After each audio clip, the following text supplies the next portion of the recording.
미국 대선이 결국 바이든의 승리로 점쳐지게 되면서 미국 나스닥 증시는 급등세로 마무리했습니다. 이번 한 주는 코스피에 있어서도 굉장히 짜릿한 한 주가 되었는데요. 심지어 어떤 전문가들은 선거의 결과가 주가에 청신호를 보내고 있고 내년엔 무려 주가가 2700까지 갈 수 있다는 의견도 내놓고 있습니다. 이런 전망들의 근거는 무엇일까요? 포셔PD와 함께 알아보도록 하겠습니다. 드디어 미국 대선의 결과가 어느 정도 나온 것 같아요. 대선 종반까지만 하더라도 정말 누가 이길지 알 수 없는 그런 상황이었는데 바이든이 결국 매직 넘버에 해당하는 270석의 선거인단을 확보했고 그 이후에 미국 대선 승리를 선언했습니다. 이렇게 조 바이든이 대선에 승리한다는 소식이 일어나자 전 세계 주식들, 특히 나스닥이 정말로 미쳐 날뛰었죠. 급등하면서 마감을 했는데요. 특히 주말에 더욱더 승리가 확고해지면서 아마 다음 주 중으로는 또 주식에 좋은 소식이 이어지지 않을까 생각이 듭니다. 우리나라도 마찬가지였어요. 블루 웨이브, 미국의 민주당을 상징하는 색깔이 파란색이잖아요. 그래서 상원이나 하원 또 대통령이 모두 되는 것을 블루 웨이브라고 하는데 오히려 그게 무산되고 나니까 주가가 안정적으로 상승할 것이라는 기대가 점쳐지고 있습니다. 특히나 코스피가 지금 2400까지 다시 올라왔는데 내년에는 2700까지 간다 하는 애널리스트 의견들도 많았어요. 사실 왜 이렇게 한쪽으로 기울지 않는 승리가 주가 상승에 도움이 되냐면요. 역사적으로 70년간의 데이터를 봤을 때 여기서 콩그레스는 상원과 하원을 다 합친 그런 양원을 의미하는데요. 공화당이 모두 득세했을 때와 민주당이 모두 득세했을 때보다 이렇게 상원과 하원이 나누어져 있을 때 오히려 더 주가가 크게 성장했다는 그런 사실을 근거해서 사람들이 주가가 더 올라갈 것이라는 기대를 가지고 있는 것 같습니다. 사람들이 왜 그렇게 생각하냐면요. 아무래도 상원과 하원이 서로 균형 있게 견제를 함을 통해서 더 균형 있는 경제 발전을 도모할 수 있지 않을까 그런 기대감이 깔려 있는 것 같아요.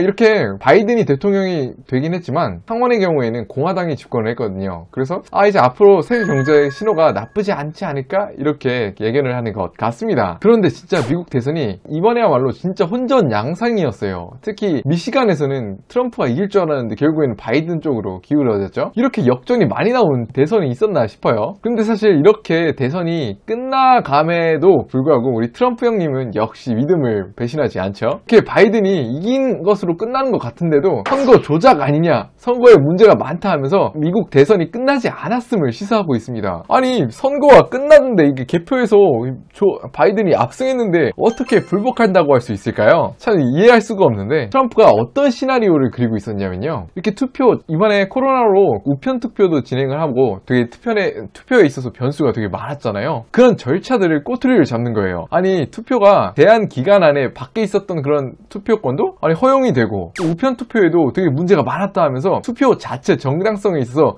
문제가 있다고 문제 제기를 하는 거죠. 그렇게 되면은 연방 대법원에 이걸 소송을 걸게 되고 특히 지금 연방 대법원의 대법관들이 다 공화당 출신들이 더욱 많기 때문에 혹시라도 이런 몇몇 주의 선거 결과에 대해서 보류하겠다는 판정이 일어날 경우에는 이 대통령 선거가 국민들 손에 아니라 바로 하원으로 가게 됩니다. 하원으로 가게 되면 또 되게 의외의 상황이 펼쳐지게 되는데요. 바로 지금까지의 경우에는 민주당이 하원에서 숫자로는 국회의원들이 우세하게 점쳐지고 있는데 위기의 상황에서 펼쳐지는 대통령 선거를 컨틴전트 일렉션이라고 하는데 각 주마다 한 명씩 대표로 나와서 대통령 투표를 대신하게 됩니다. 이렇게 될 경우에는 인구 규모가 가장 큰 캘리포니아 같은 경우에도 한 표, 알래스카 같은 경우에도 한 표가 되기 때문에 이렇게 하원 의원 수에서 우세를 가졌던 민주당이 그 이점이 완전히 사라지고 공화당이 가져가는 그런 상황이 펼쳐질 수도 있게 된다는 뜻이죠. 그렇기 때문에 이런 상황이 트럼프가 바라는 가장 유일하게도 대통령이 재선이 될 수 있는 가능성이 점쳐지는 그런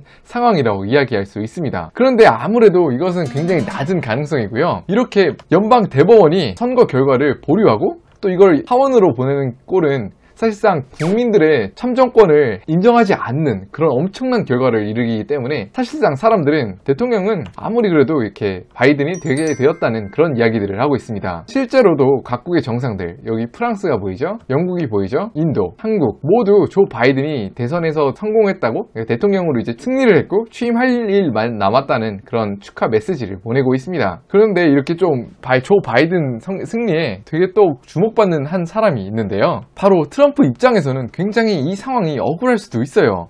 아니 왜냐면은 지금까지 바로 얼마 전까지만 해도 트럼프가 대통령으로서 역임한 4년 동안 굉장히 경제 규모가 크게 성장하고 있었기 때문이죠. 따져봐도 이렇게 경제가 괜찮았는데 대통령이 재선하지 못한 경우는 거의 없다고 합니다. 이쯤 되면 이렇게 트럼프가 재선을 확신을 했고 진짜 이게 대통령을 자기가 다시 못한다는 사실이 받아들이기 어려울 수도 있을 것 같아요. 이렇게 모두가 트럼프의 대통령 재선을 의심하지 않은 사이에 바로 올해 코로나가 터졌죠. 트럼프가 진짜 코로나를 잘 대응하지 못했다는 것은 여러 차례 아마 뉴스에서 확인할 수 있었던 사실인 것 같은데요. 특히 미국이 전 세계에서 압도적으로 확진자가 많죠. 아니 이렇게 많을 건 인구 규모 면에서 다른 나라랑 비교를 해봐도 뭐 인도나 브라질 이런 나라보다 훨씬 더 선진국임에도 불구하고 1000만 명이나 되는 그런 압도적인 숫자를 내면서 정말 코로나에 있어서 위험한 나라가 아니냐 이렇게 생각이 들 정도로 굉장히 많은 숫자를 기록했죠. 이 숫자에 대해서는 좀 말이 있는 게 아무래도 미국이 선진국이고 또 확진할 수 있는 그런 시스템을 갖추었기 때문에 이런 확진자 숫자가 많이 부풀려서 나왔다는 말도 많이 있습니다. 그럼에도 불구하고 굉장히 미디어에서는 트럼프가 코로나에 대해서 굉장히 이해가 적다는 생각을 많이 하게 만드는 그런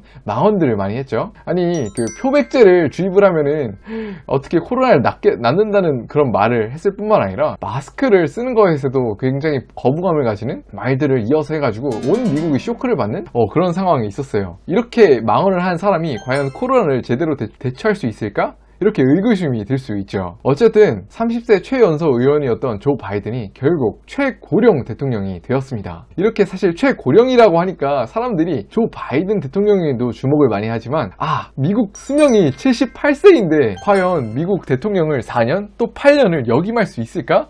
이런 의구심들이 계속 제기되고 있죠. 사실 그렇기 때문에 아주 많은 사람들은 조 바이든이 아니라 이렇게 부통령으로 역임한 카멜라가 대통령을 이어서 하지 않을까 그렇게 생각을 조심스럽게 하고 있습니다. 이렇게 될 경우에는 첫 여성 대통령이 미국에서 또 나오게 되는 셈이죠. 만약에 이렇게 바이든이 대통령이 되면 각 산업 또 증시에 어떤 영향을 줄까 이렇게 사람들은 많은 의견을 내놓고 있는데요. 원래는 공화당이 작은 정부를 지향하고 또 작은 지출 규모를 지향하는 그런 정책 방향을 가지고 있잖아요. 그렇기 때문에 바이든과 또 상하원을 모두 취하게 되면은 민주당에서 말이죠. 다시 경제를 살릴 수 있는 그런 경기 부양 정책이 나오지 않을까? 또 역대급을 찍는 양적 완화 정책이 발표되지 않을까?